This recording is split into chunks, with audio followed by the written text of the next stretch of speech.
안녕하세요. 이번 시간에는 신한투자증권의 이선엽 이사님을 모시고 이야기해 보도록 하겠습니다. 마침 또 오늘 출연하시는 날이 긴급 진단할 일들이 많더라고요. 그러게 말입니다. 예. 우선 지금 코스닥 쇼크가 벌어졌어요. 오늘 4% 떨어졌더라고요. 네. 코스피는 그냥 그저 그랬는데 코스닥 쇼크가 좀 난 원인들, 그리고 대표적으로 지금 배터리 주식들이 전반적으로 많이 떨어졌거든요.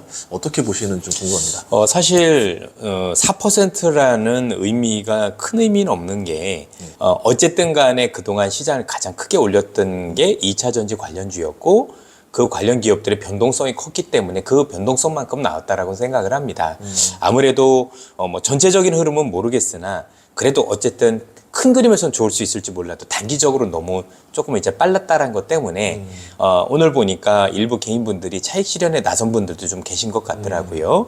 그러다 보니까 뭐 전체적으로 그것 때문에 변동성이 커져서 그런 거 아니겠느냐 정도로 현재는 볼 수 있을 것 같고, 누가 보더라도 최근에는 좋은 건 알겠지만 그래도 쏠림이 너무 강했던 건 사실이고, 너무나도 강했던 그 쏠림이 일부 조금 되돌려주는 과정 중이다라고 보는 게 합리적인 것 같습니다. 보시면 외국인들이 오늘 숏커버, 흔히 얘기해서 그동안 공매도 쳤던 거 못 견디고 숏커버를 들어오기 시작했거든요. 아, 오늘요? 예, 그렇습니다. 그래서 외국인들이 굉장히 큰 폭으로 샀는데 네. 거기가 외국인들이 사면서 아무래도 거기다 대고 좀 이제 차익 실현을 한 게 아닌가.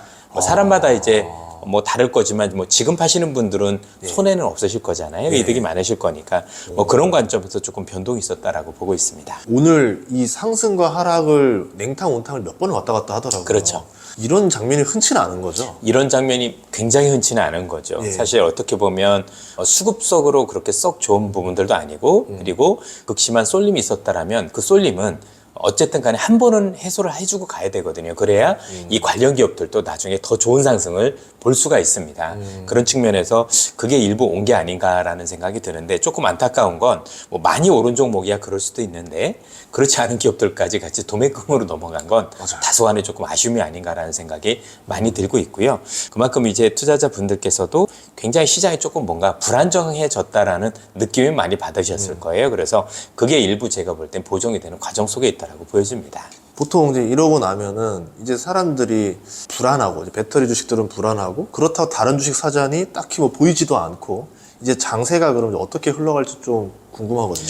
저는 뭐 시장 전체적으로 놓고 보면 올해 시장에 있었던 그런 그림들, 예를 들어서 지금 시장 같은 경우 움직이는 기업들이나 아니면 이런 것들 보면 정확하게 미국과 관련된 기업들이 많습니다. 예를 들어서 올해 같은 경우는 중국 경기가 굉장히 안 좋았을 거고, 그래서 중국과 조금 연관이 깊은 기업들은 주가가 좀 부진했잖아요. 네. 반면에 미국이란 국가가 40년 만에 체질 변화를 시도를 했죠. 그 체질 변화가 미국이 지금 굉장히 비중이 낮아져 있는 제조업에 대한 비중을 크게 늘리겠다라는 얘기를 했고, 그런 어떤 거에 대한 마중물이 IRA라는 인플레이션 감축법이었고, 거기에 우리나라 기업들 중에서 배터리 아니면 송배전, 뭐 조선주도 거기에 일부 들어가 있고, 그런 관련 기업들이 사실 여기에 수혜를 보고 많이 올랐던 거거든요. 그러면 냉정하게 봤었을 때 이게 40년 만의 변화라고 보면 작은 변화가 아니라고 볼 수가 있을 것 같고, 더 중요한 건 작은 변화가 아닐 때 두 가지를 더 살펴봐야 되는 건 뭐냐면, 그럼 경쟁자들이 많으냐? 그렇죠? 그다음에 그 앞전에 얼마나 많은 설비 투자가 있었느냐가 관건인데, 이 관련 기업들은 지난 10여 년간 글로벌적으로 설비 투자가 계속 줄어왔었어요. 그래서 사실 공급자가 제한이 돼 있습니다. 그리고 이번에 IRA법을 통해서 앞서 말씀드린 대부분의 기업들이 중국 기업에 대한 지출이 막혀져 있기 때문에 국내 관련 기업들의 수혜가 굉장히 컸던 거로 볼 수가 있을 것 같고, 이거는 우리만 그런 게 아니라 미국도 비슷합니다. 미국에서도 여러분도 아시겠지만 최근에 뭐 여러 가지 기업들도 있지만, 여러분들 캐터필러라는 기업도 보시면 주가가 나쁘지 않고요. 제네럴 일렉트릭이라고 있습니다. GE라는 기업도 보시면은요, 거의 뭐 차트가 거의 하루에 한 번씩 계속 따박따박 오르고 있을 정도로 긍정적인 모습을 보이고 있어서, 이건 국내와 해외가 다르지 않은 모습이고, 그러면 일단 40년 만에 큰 변화, 그런 상황에서 경쟁자가 제한이 되어 있고, 그리고 그 앞전에 있었던 설비 투자가 크지 않았다라고 본다라면 사실상 큰 그림은 여전히 열려 있는 게 아닌가라는 생각을 가지고 있습니다. 사실 아시겠지만 이런 비슷한 일들이 언제 한번 있었냐면 2000년대 초반에도 있었어요. 2000년대 초반에 우리 중국이라는 국가가 2001년에 WTO에 가입을 하고, 그때 산업화라는 걸 진행을 했었거든요. 그런데 산업화를 할 때 중요한 건 그 앞전에 지금처럼 한 10여 년 동안 관련 기업들이 구조조정이 돼서 사실 공급을 해줄 수 있는 기업들이 한국 정도로 제한돼 있었습니다. 그런데 중국의 설비 투자가 굉장히 커지니까 거기 설비 투자를 이렇게 제공해 줄 수 있는 기업이 사실 한국에 있는 조선 업종이라든가 철강 업종이었었고, 그래서 아마 그 당시에 제 기억 속으로는 철강 기업은 포스코 같은 경우가 7에서 8배 정도 올랐던 걸로 기억을 하고 있고, 현대중공업은 25배가 올랐었습니다. 삼성 엔지니어링은 100배가 올랐었고요. 그러면 수요도 있지만 수요보다는 그 앞전에 얼마나 많은 구조조정이 있었나였거든요. 그러면 지금도 다시 한번 우리로 돌아보면 40년 만에 큰 변화, 근데 그 앞전에 있었던 부분에서 10여 년간 엄청나게 구조조정으로 인해서 사실 여기에 대해서 최적화해 줄 수 있는, 즉 미국이 제조업이 됐었을 때 그 과정 속에서 최적화해 줄 수 있는 기업이 한국이 그래도 제일 많다라는 점, 그리고 요거는 행운이라고 볼 수 있는데 IRA 법을 통해서 중국이라는 경쟁자를 제거시켜 준 것. 만약에 중국하고 같이 들어갔으면 우리가 이 정도 주가는 아니었을 텐데 중국이라는 기업들이 제거가 되다 보니 사실 우리가 조금 더 큰 수혜를 얻는 모습을 보였었고, 그럼 이게 업종별로 또 그 안에서 있는 종목별로는 굉장히 다를 겁니다. 지금도 말씀 주셨지만 2차 전지라고 다 올라가는 건 아니잖아요. 그쵸. 그렇죠? 그랬던 것처럼 그 관련 업종에서도 되는 기업과 안 되는 기업들은 여전히 제가 볼 땐 차별화되면서 향후에 뭐 제가 볼 땐 큰 그림은 훼손되지 않았다라고 보고 있습니다. 그러면은 좋은 기업은 네. 어떻게 보면 장기적으로 계속 전망이 그렇죠. 있다. 뭐 단기적으로 쏠림이 있어서 예. 흔들리는 건 전 어쩔 수 없다라고 생각을 해요. 그렇죠? 뭐 앞서 말씀드렸던 2006, 7년도까지 있었었던 그 중국의 산업화 과정에서도 그 관련 기업들이 주야장천 오르기만 했던 건 아니라 중간중간 과정에서 이러한 쏠림 때문에 그 쏠림을 해소하고 갔던 과정들이 여러 차례 있었었습니다. 알겠습니다. 또 이제 그리고 코스피 이런 거 보면은 이제 한동안 흐름이 2차 전지 관련주들이 많이 올랐고 나머지 주식들은 그렇게 움직임이 안 보였었거든요. 이게 어떤 상황이었었는지, 왜 안 올랐는지, 그러면은 이 중에서 좀 그래도 옥석 가릴 만한 것들은 없는지 좀 알고 싶습니다. 뭐 전체적으로 놓고 보면 시장과 관련해서는 전 개별 종목 중심으로 해야 된다라고 생각을 하고 있고요. 결국엔 주식시장이라는 게 경기가 좋고 나쁨도 중요합니다. 그러나 그것보다는 결국 우리가 먹고 살 게 무엇인가, 또는 우리가 수출하는 국가들이 어떻게 변하는 거에 따라서 저는 주도 업종이 많이 갈린다라고 생각을 하고 있습니다. 그러면 지금 글로벌적으로 벌어지고 있는 여러 가지 현상들 중에 하나는 앞서 말씀드렸던 그 미국이라는 국가가 40년 만에 체질을 변화한 게 가장 큰 그림이 될 수 있겠다라는 생각을 기본적으로 가지고 있고요. 두 번째는 저는 올 초부터 이제 AI 관련 기업들이 굉장히 좋을 거라는 생각을 많이 가지고 있었는데, 최근에 애플이란 기업이 AI 나도 할 수밖에 없겠구나라고 뛰어든 거 보면 정말 안 하면 안 되는 새로운 사업으로 됐다라고 생각을 합니다. 그런데 중요한 건 AI 관련 기업은 사실 AI 관련 기업이어야 되는 거잖아요. 그런데 아무래도 한국에서는 관련 기업들이 굉장히 제한적이다 보니까 그게 발달했을 때 올라가는 하드웨어 중심으로 사실 시장에 접근이 있었다라고 보여지는데, 아마도 올 3분기, 4분기부터는 한국에서도 그와 관련된 기업들이 생각보다 많이 드러날 수 있다라고 생각을 하고 있습니다. 그러면 이제 많이 질문을 주시는 요지들 중에서 뭐가 중요하냐면, 그 기업들은 AI를 할 수 있는 기업들은 정말 수조 원의 자금이 필요한 기업들만 할 수 있어라는 게 최근까지의 트렌드였었거든요. 그렇죠. 실제로도 그랬었고, 뭐 GPT 만드네, 생성 AI 만드네 하면 오픈 AI가 그거 안에도 3조 7천억 들었다고 하고, 뭐 그 GPU도 요즘 더 비싸졌으니까 그럴 가능성이 높다라고 생각을 하는데요. 최근에 아시겠지만 메타라는 기업이 자기네가 가지고 있었던 라마2라는 이 파운데이션 모델, 기본적인 GPT 모델을 공개를 했습니다. 오픈으로. 그러면 이거를 공개를 하게 되면 이 공개된 모델로 얘네들이 상업화도 할 수 있다라고 얘기를 했거든요. 그럼 이거를 파인 튜닝이라는 걸 합니다. 쉽게 말하면 튜닝을 하는 거죠. 그렇게 하게 되면 경량화 모델이 가능해집니다. 그래서 우리가 알고 있던 기존에 있었던 GPT 모델은 1750억 개의 파라미터를 가지고 하다 보니 일단 데이터도 비싸고 그걸 구동할 수 있는 컴퓨터도 슈퍼컴퓨터여야 되고, 한번 구동할 때도 비용이 많이 들었지만 이렇게 메타는 요걸 가지고 세 종류를 했더라고요. 뭐 70메가 뭐 쭉 해서 굉장히 경량화된 모델을 내놨습니다. 이렇게 경량화된 모델을 내놓으면 한 달이나 두 달 안에 이걸 바탕으로 특정 업종이나 특정 기업에 맞는 AI 프로그램을 만들 수가 있습니다. 그래서 실제 메타1이 나왔었을 때 상업용으로 허락은 안 하지만 너희들이 한번 해봐라고 오픈소스로 내놓은 적이 있었거든요. 그 당시에도 여러분들 뉴스로 한번 보시면 어떤 라마 원을 기반으로 해서 스탠퍼드 대학교에서 우리가 알고 있는 알파카라는 프로그램을 만들었었고 또 버클리 대학교에서 비쿠나라는 프로그램을 만들었었는데 이게 굉장히 경량화된 모델입니다. 쉽게 얘기해서 그 정도 슈퍼컴퓨터가 아니어도 충분히 비슷한 성능을 낼 수 있는, 그래서 뭐 알파카까지는 아니지만 비쿠나 정도까지 가면 GPT 성능의 90%까지 올라오는 게 확인이 됐는데 중요한 건 이걸 만드는 기간이 2주밖에 안 걸렸어요. 그리고 비용도 500만 원이 안 들었어요. 굉장히 싼 걸로, 물론 이걸 구동을 하기 위해서는 메타가 가지고 있는 그 큰 프로그램 안에서 이렇게 뭐 구동을 해야 되는 건 어쩌는 게 있지만 어쨌든 이걸 바탕으로 특정 업종에 대한 건 만들 수 있는 그런 것들을 열어놨기 때문에 아마 그런 기업들이 미국에서도 한국에서도 여러 보이지 않을까라고 생각을 하고, 그런 기업들이 생각보다 강력한 시장에서 어떤 그 붐을 일으킬 수도 있어서 저희 표현으로 나쁘게 얘기하면 잡주의 시대가 올 수도 있는, 그렇죠? 스몰 예, 그렇게 될 수도 있는 그런 상황들이 펼쳐질 수도 있을 거라는 생각을 가지고 있어서 그런 어떤 움직임들도 우리가 좀 잘 봐야 되지 않을까라는 생각을 하고 있고요. 마지막으로는 이제 중국인데, 제가 올 초에 중국에 대해서는 사실 긍정적으로 봤던 사람입니다. 그런데 제 생각처럼 되지 않았습니다. 요건 제가 사과드리도록 하겠습니다. 그래서 제 전망과는 다르게 일단은 리오프닝까지는 좋았는데 그 이후에 뭔가 조금 이어갈 거라는 전망이 사실 빗나갔거든요. 그래서 전체적으로는 생각대로는 중국은 안 됐다라고 보여지는데 그럼에도 여전히 기대가 낮음에도 불구하고 중국이 최근에 굉장히 다급한 모습은 보여준 것 같습니다. 최근에 정치국 회의라는 걸 시진핑 주석이 주재를 했고 그게 이제 전일 얘기했었죠. 거기에서 자기네가 경제가 어려워지고 있고 이런 문제들이 있다라고 얘기를 했습니다. 거기에 청년 실업 문제도 얘기했고 여러 가지 얘기했는데 그중에 핵심 중점 사항으로 부동산을 지목을 했습니다.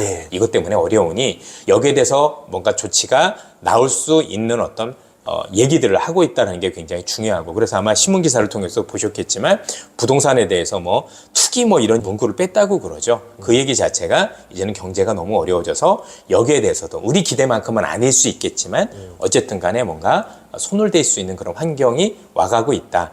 많은 분들께서 이것과 관련해 조금 반론이 있으신 분들도 있는 게 사실이에요. 중국이라는 국가가 지금 인구가 너무 많이 줄고 있고 지금 지방에서도 부동산이 너무 많이 늘고 있어서 여기에 대해서 굉장히 강력한 정책을 쓸 수는 없을 것이다 라고 얘기하신 분들도 있으세요. 저도 그 의견을 들어보면 굉장히 맞는 말씀이라고 생각을 하는데, 또 다른 한편으로 보면 경제라는 건 사람의 몸과 똑같습니다. 그래서 몸이 너무 아픈데, 지금 몸이 너무 아픈데 여기서 더 아파지면 나중에 써야 되는 얘기 더 굉장히 강력한 약을 써야 되잖아요. 그죠?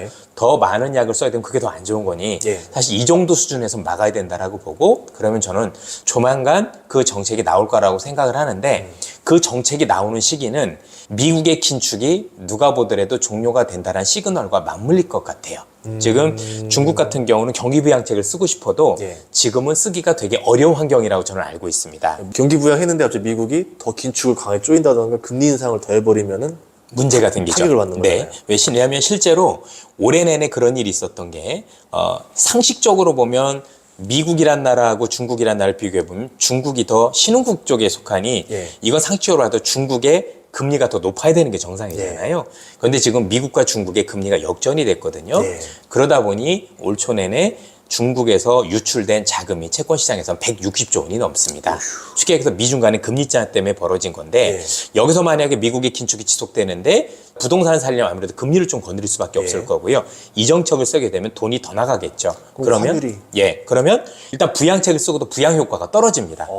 부양 효과가 내기보단 오히려 외부로 자금 이탈, 위안화가 추가 약세가 될 거니 중국 인민들 입장에서 보면 소비 여력이 좀 더 떨어지고 수입 물가가 올라와 버리잖아요. 그래서 전반적으로 놓고 보면 지금은 부양 카드를 좀 아끼고 있는 게 아닌가. 어떻든 작은 부양이 됐든 큰 부양이 됐든 간에 이 부양책 썼을 때 효과를 제대로 보려면 미국이 긴축이 어느 정도 선에서 마무리된다는 시그널이 나오는 시점이 되어야 중국이 부양 처치를 썼을 때 그나마 그래도 조금 약효를 발휘할 수 있겠다라고 생각을 해서 저는 그 시점이 되게 중요하다라고 생각을 하고, 그 점에서 놓고 보면 미국이 어떻게 긴축을 뭐 중단까지는 아니고 뭐 내리는 것까지는 아니다고 하더라도 누가 보더라도 금리 인상은 여기가 마무리일 수도 있겠구나라는 부분들은 굉장히 중요한 것 같아요. 그거하고 제가 볼 때는 조만간에 중국이 그래도 우리 기대만큼인지 알 수는 없겠으나 부양책을 쓸 수 있는 시기하고 맞물린다라고 생각을 합니다.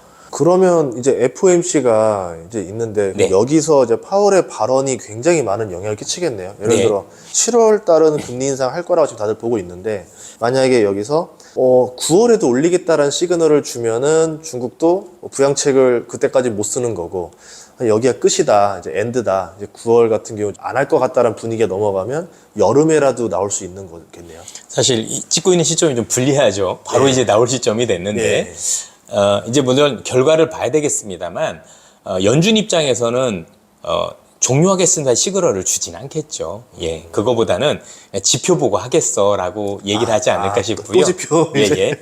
근데 이것과 관련해서 최근에 월스트리트 저널에서도 닉 티밀하우스가 쓴 그런 어떤 발표문들도 보고 또 연준 의원들의 발언을 종합을 해보면요.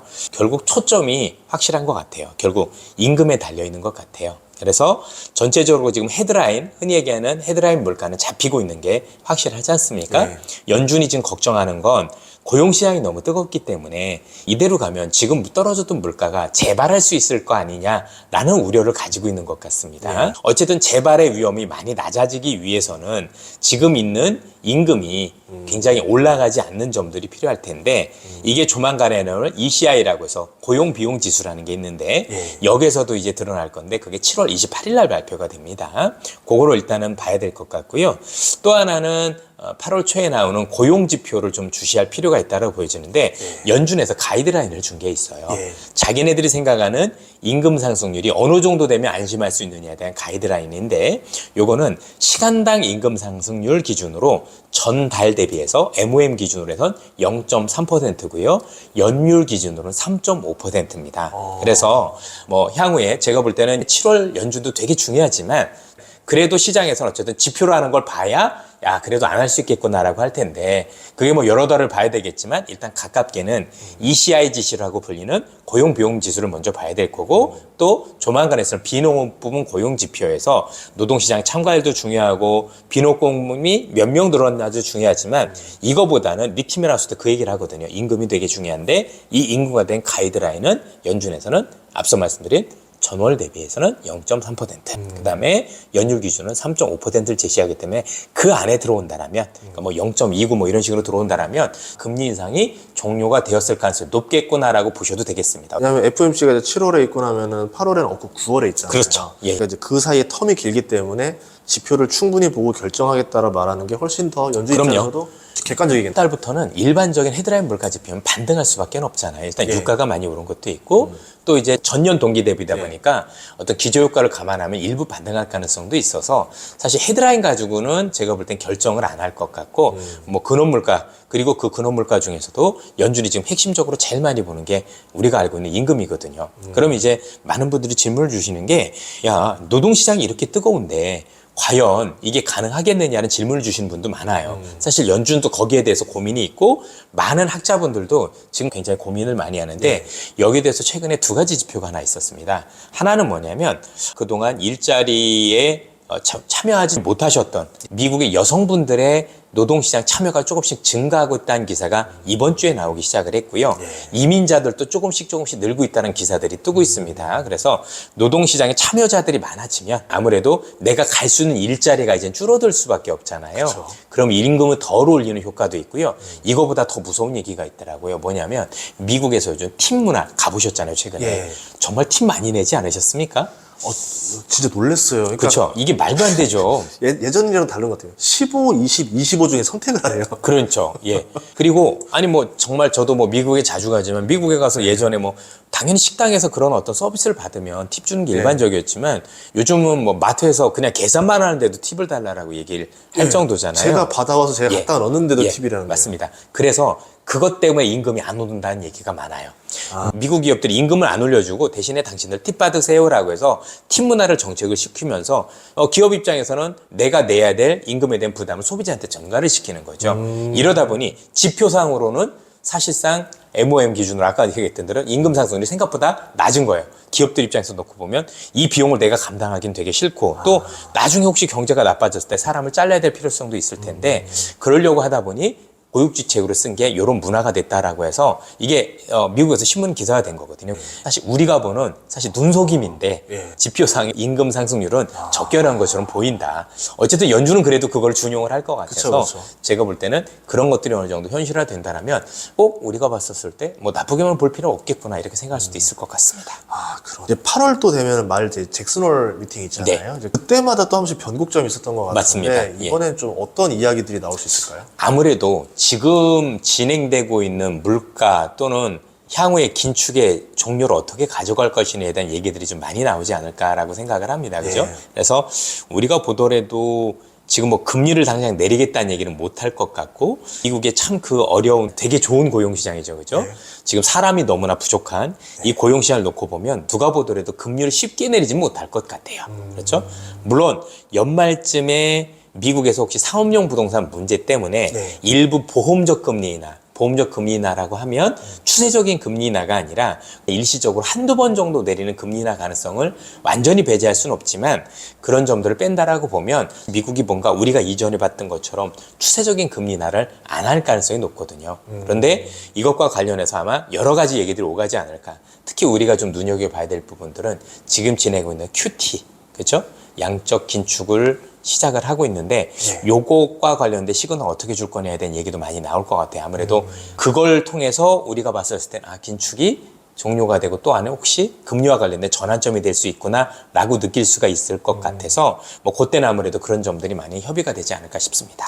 아, 그리고 안 그래도 유동성이 좀 궁금했는데 네. 미국 같은 경우는 지금 유동성이 줄어들고 있는 거예요? 반등을 하고 있는 거예요? 좀 어떤 상황인 거예요? 줄어들어도 너무 풍부한 거죠.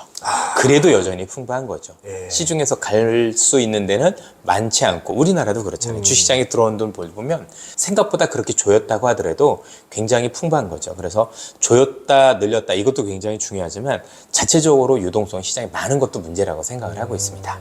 이제